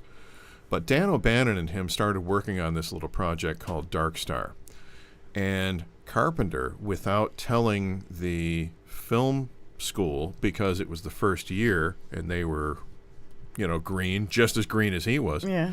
and he figured this out, he's like, all right, I'm going to buy my own film stock. And if I buy the film stock, I own the film. Yep. According to what they said. Yep. So he did. And later on, he filmed an additional 45 minutes after his student film entry that graduated him from film school. He added another 45 minutes to it. They released it theatrically. It was panned most over the place, and it's not a very good film, but it's a student film. And he was able to release it and actually make money off of it. And he put that money back into what he wanted to do. And that film of taking that money back in that he wanted to do, the film that he ended up coming out with was Assault on Precinct 13. Oh, okay. And he ended up doing the music to it. Right. And in Europe, and believe it or not, in Europe, that became a huge dance hit. Dun dun dun dun dun. Dun dun dun dun dun. Yeah, don't bang on the over table, and dude. over and over Yeah. and over. So that really led to all kinds of things in the future. And what they said was, okay, this cult film has made so much money that this one director wants to, or this one producer wants to talk to you, and he wants to launch a series of films based on murders around various holidays. And he wanted to start with Halloween. Oh, okay, right. That's Yoram Golan. Right, yeah. And Yoram Golan came to him, and that's when he wrote with, Deborah Hill at the time. He wrote Halloween. Okay. Which, of course, Right. from that point on, we all know what happened from there. Right. Yeah. Yeah. Hal has Nerd Halen, so maybe he doesn't have a show. Hi, Aaron West. How you doing, honey? Hello, Aaron. Let's see. I know the backstory on Christine. I think Kevin Anderson also could have been in on this. Life Force. Who mentioned Life Force? I love that. on this because it seems like he Blaze knows. Red 212. Thank you. It seems like he knows a lot. Life Force is awesome. Okay, what was that? What are you talking about? Life Force. I mentioned Life Force, and I mentioned that this person mentioned it, and I thank them for it. Oh, okay. Blaze Red 212. Thank you so much. I'm half blind, so I have to lean in Right. and look at who you are. But thank you for mentioning Life Force. Life Force is an incredible film. I just can't watch it at the bar because and you can't watch Life Force for more than 45 minutes because it's only a 45-minute version that they can put out. I don't know what Life Force is. Life Force is a film that has so much nudity in it that they can only put out a 45-minute version of it. Oh my God! Seriously? Yes. Matilda May. Wait, Steve, have you ever heard of this before? Matilda May is nude through. Yeah. Yeah. Cars. Yeah, it's Patrick like Stewart's in vampires in London. Vampires meet aliens from space Yeah. and come to London. Space vampires coming down through London. Yeah. Exciting. Love it. Yeah. I love that movie. I love it. But I can't watch it when I go to the pub and get my chips. Because if I'm sitting there having a couple of, having a session and some chips, I can't be looking at this movie that's 90% naked, a naked woman, which it is. Matilda May is very naked throughout this film. Right. Yeah, you're talking 1983, head to toe naked for. Is this also a Carpenter movie or no? No. Yeah. Different film. Yeah, somebody mentioned it. So Yeah. It's a Dan O'Bannon film, is what it is. Dan O'Bannon worked with Carpenter on Dark Star, and Dan O'Bannon later went on to co-write Alien. Right. And Alien really is based on a portion of Dark Star. A portion of Dark Star. I'm falling back into it, aren't I? So it's based on a portion of Dark Star that Carpenter. Now, mind you, in various interviews, they had a falling out. O'Bannon and Carpenter did after Dark Star, and Carpenter may have said that, yeah, he went on to big success with Alien. I'm not going to say that the whole, air shoot, sequence was mine, and he leaves it at that. Because basically, they have an alien that gets loose in the ship, and then they have to chase, and there's a whole sequence where they have to go through the air vents and all that. Exactly like Alien. Later on, instead of being comedic, because it's a blow up beach ball with little hands that do things, little claws that do stuff, and the claws are like they're very active in the film, but it's a beach ball. Right. That's all it is. It's they made that film for $100. The word alien. Say that again, please. I was going to say it's a strong use of the word alien in Dark Star. Yeah. It's a beach ball, is what it is. But that whole sequence led to Alien, and Ron Suchet let Dan O'Bannon crash on his couch, and the two of them wrote Alien together after Dark Star, and it's really like. Dan O'Bannon later said that if I couldn't make them laugh with Dark Star, I'm going to make them cringe with Alien. So that's why he wrote the whole male oral rape sequence of the facehugger. Because the facehugger is male oral rape. That's all it is. It's meant to make guys feel uncomfortable. Yeah. Something is being forced down their throat. Yeah. Right? Yeah. And you can't do anything about it. That's made to make you feel uncomfortable. That's entirely because he couldn't make people laugh with Dark Star. Dark Star was supposed to be a comedy. Right. And it wasn't terribly funny. But after that, Carpenter's next film, Assault on Precinct 13, is brilliant. It is so cult classic. And there's a shot in there which is so fucking horrific. When you have, the girl from Escape from Witch Mountain come up and say, "Hey, I wanted swirl," and pew, Yeah. her chest explodes You in can't- blood. you You can't do kill that a kid in a movie on screen in a movie today. Yeah. Carpenter submitted it to the MPAA, and they said X rating. So he took the scene out, submitted it again, and they said R rating. So then he put the scene back in and put that film into the canister that was approved by the MPAA and put it out there because nobody was checking. Right, yeah. And that led to his whole cult following. Yeah, when I from saw Assault that on Precinct scene, I 30. was like, they're not going to shoot That's the kid sharp. on film. And sure enough, they did. And I was like, oh, my God. Right there. Yeah, because that's... In your face. Well, and again, here we are with the start of a film that is disturbing. They shoot the kid. That leads to all this other shit that happens. They're shooting at the dog in the thing. That leads to all...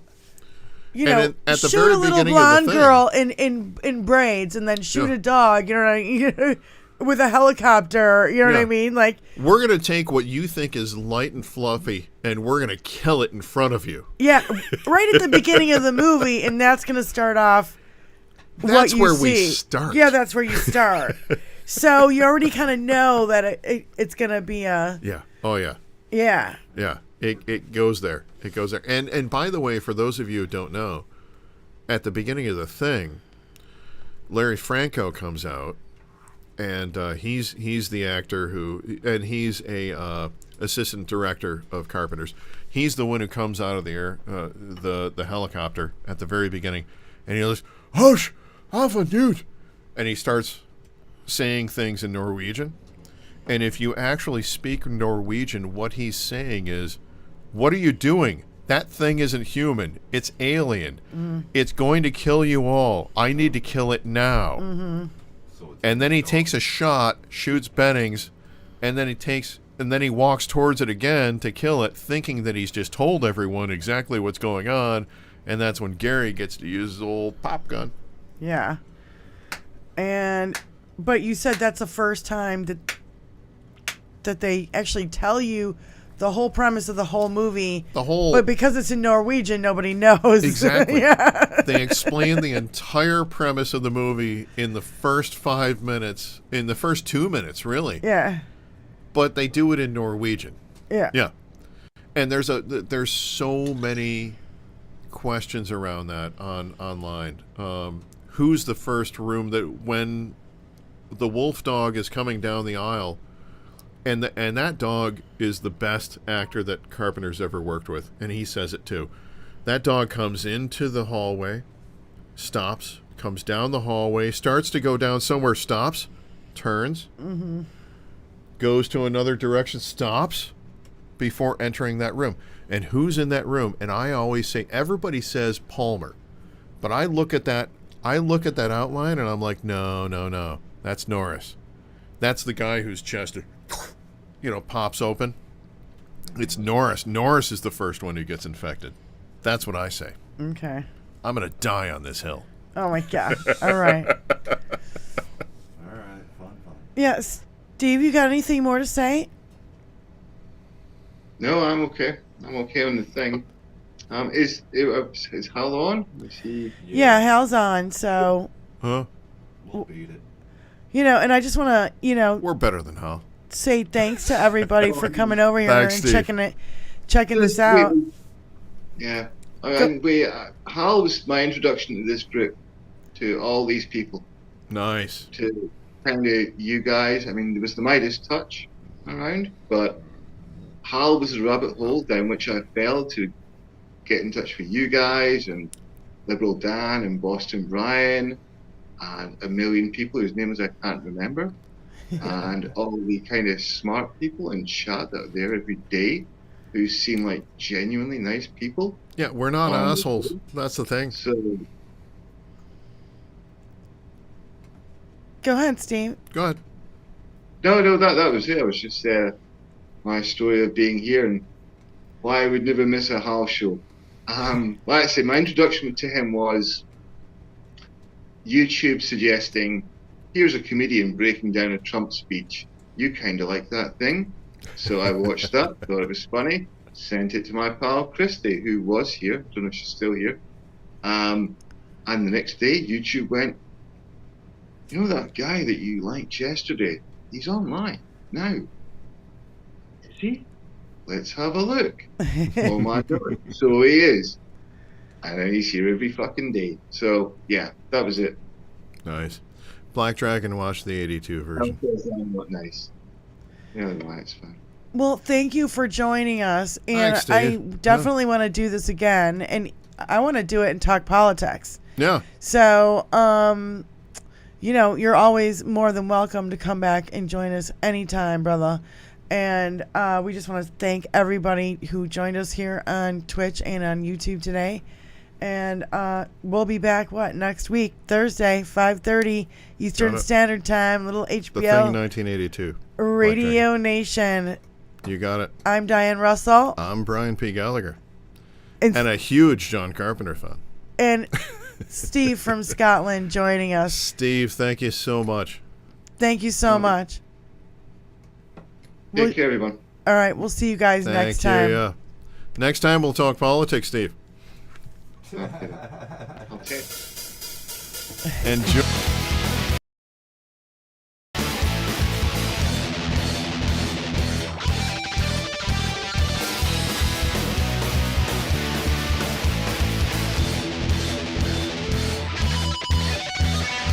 Stepping out of bitchin' cars, couldn't reach the way to burn, so yeah. Stepping out of bitchin' cars, have a motor with a dual quad. Stepping out of bitchin' cars, racing to the top of spot, oh no. Oh no. I don't care where she's always in my hair. Don't ask me why. You probably start to cry, oh yeah.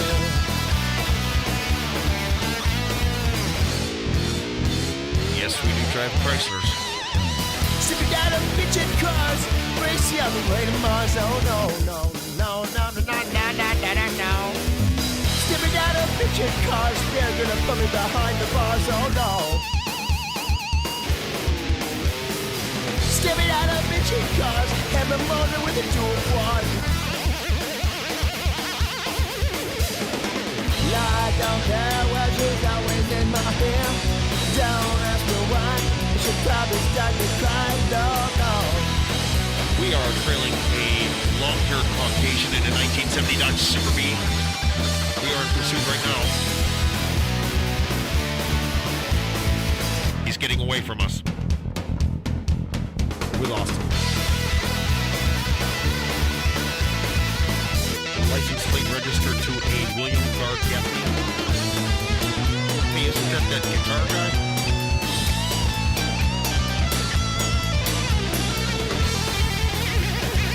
One time I heard him play Believer by Ozzy. It was sweet.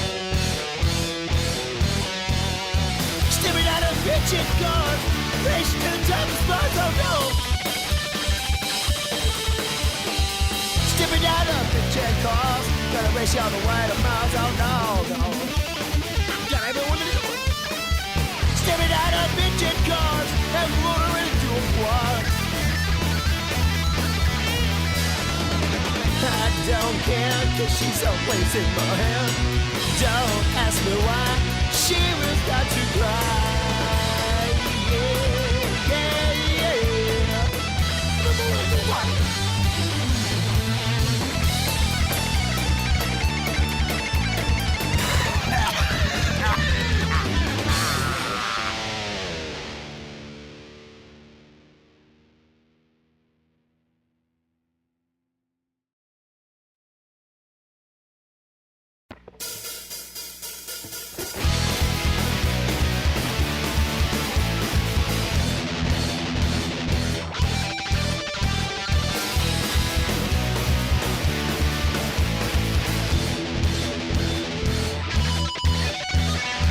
Stepping out of bitchin' cars, couldn't reach the other way to burn, so yeah.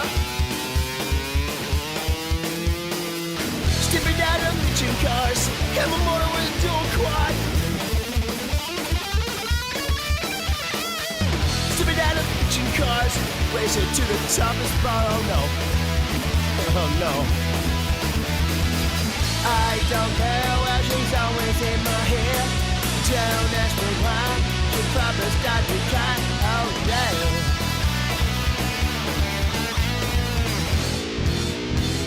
Yes, we do drive Chryslers. Sipping down a bitchin' cars, racing on the way to Mars. Oh no, no, no, no, no, no, no, no, no, no, no. Sipping down a bitchin' cars, they're gonna put me behind the bars. Oh no. Stepping out of bitchin' cars, hammer motor with a dual quad. I don't care what she's always in my hair. Don't ask me why, you should probably start to cry. No, no. We are trailing a long-haired Caucasian in a 1970 Dodge Super B. We are in pursuit right now. He's getting away from us. We lost him. License plate registered to a William Clark Gaffney. Hey, isn't that guitar guy?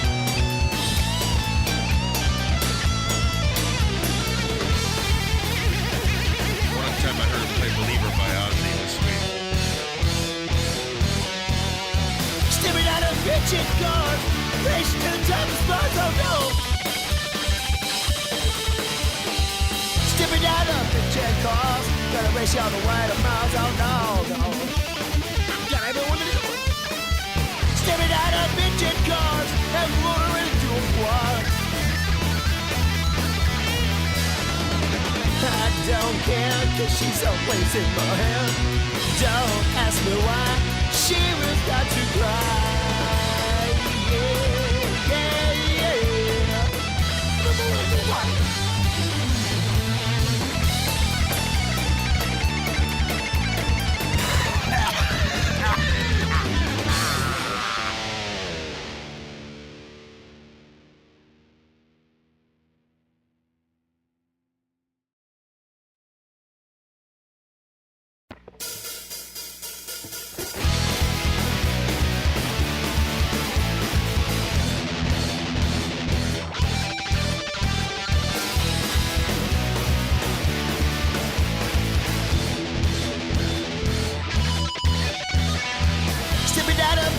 Cars, gonna race you on the way to birds, so yeah. Stepping out of bitchin' cars, have a motor with a dual quad. Stepping out of bitchin' cars, racing to the top of spot. Oh no, oh no. I don't care where she's always in my hair. Don't ask me why, she'll probably start to cry. Oh yeah.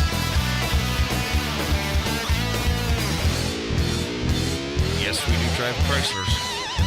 Sipping down a bitchin' cars, racing on the way to Mars. Oh no, no, no, no, no, no, no, no, no, no, no. Sipping down a bitchin' cars, they're gonna put me behind the bars. Oh no. Stepping out of bitchin' cars, hammer motor with a dual quad. I don't care what she's always in my hair. Don't ask me why, you should probably start to cry. No, no. We are trailing a long-haired Caucasian in a 1970 Dodge Super B. We are in pursuit right now. He's getting away from us. We lost him. License plate registered to a William Clark Gaffney. Hey, isn't that guitar guy?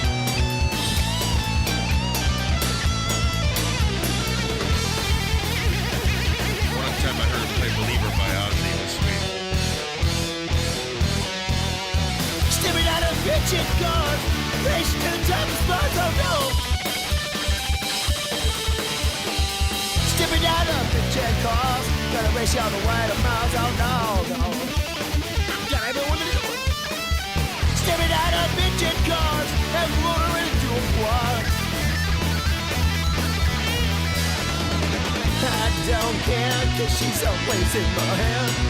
Don't ask me why, she will start to cry. Yeah, yeah, yeah. Why?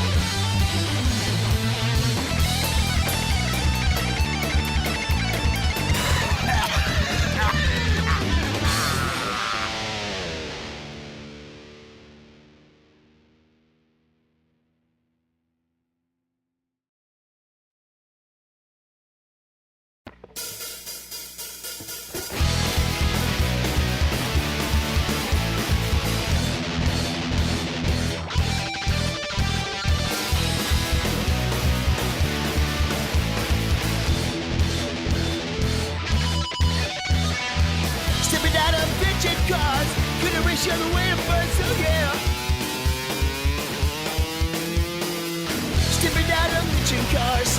I'm a motor with a dual quad.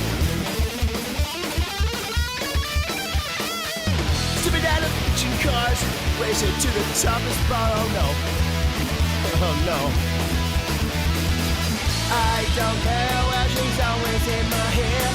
Don't ask me why, she probably start to cry. Oh yeah.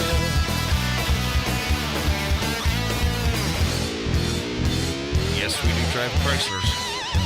Stepping out of bitchin' cars, racing on the way to Mars. Oh no, no, no, no, no, no, no, no, no, no, no. Stepping out of bitchin' cars, they're gonna put me behind the bars. Oh no. Stepping out of bitchin' cars, have a motor with a dual quad. I don't care where she's always in my hair. Don't ask me why, she'll probably start to cry. No, no. We are trailing a long-haired Caucasian in a 1970 Dodge Super B. We are in pursuit right now. He's getting away from us. We lost him. License plate registered to a William Clark Gaffney. Hey, isn't that guitar guy?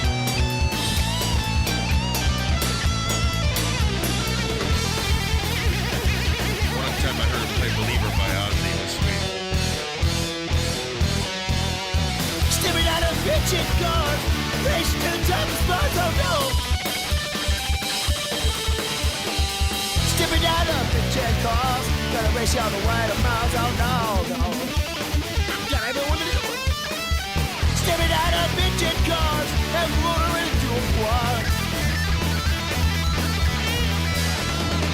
I don't care, cause she's always in my hair.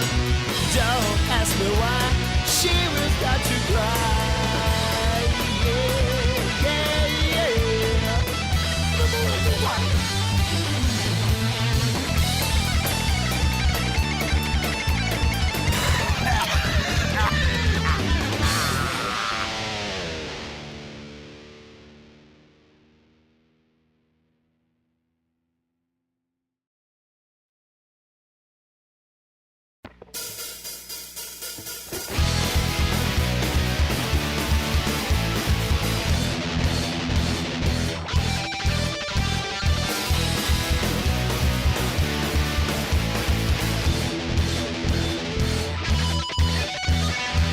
Stepping out of bitchin' cars, gonna race you all the way to Mars. Oh yeah. Stepping out of bitchin' cars, have a motor with a dual quad. Stepping out of bitchin' cars, racing to the top of spot. Oh no, oh no. I don't care where she's always in my hair. Don't ask me why, she'll probably start to cry. Oh yeah.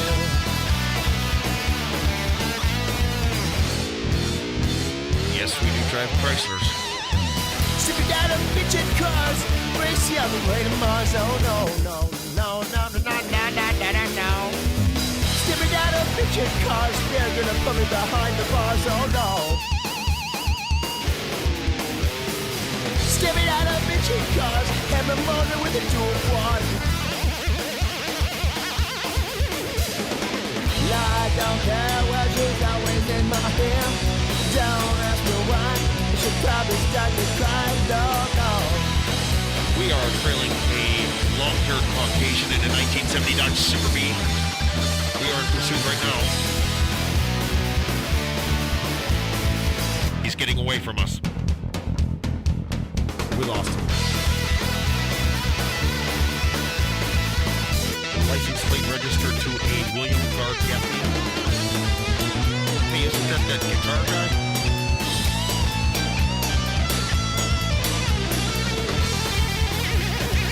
One time I heard him play Believer by Ozzy. It was sweet. Stepping out of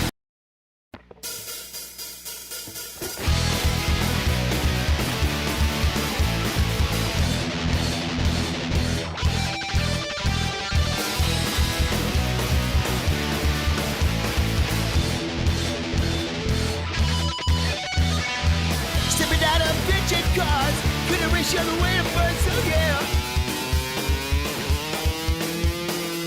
Stepping out of bitchin' cars, have a motor with a dual quad. Stepping out of bitchin' cars, racing to the top of spot, oh no. Oh no. I don't care where she's always in my head. Don't ask me why, she probably start to cry, oh yeah.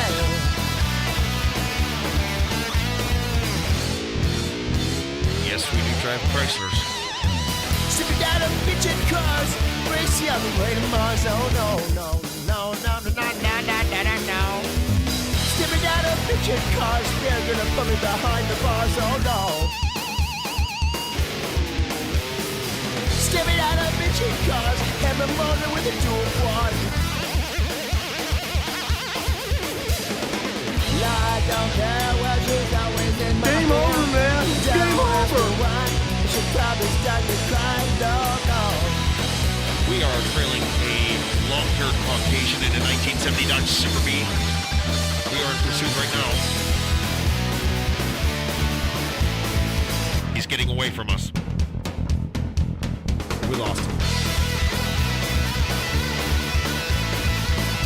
License plate registered to a William Clark Gaffney. Hey, isn't that guitar guy?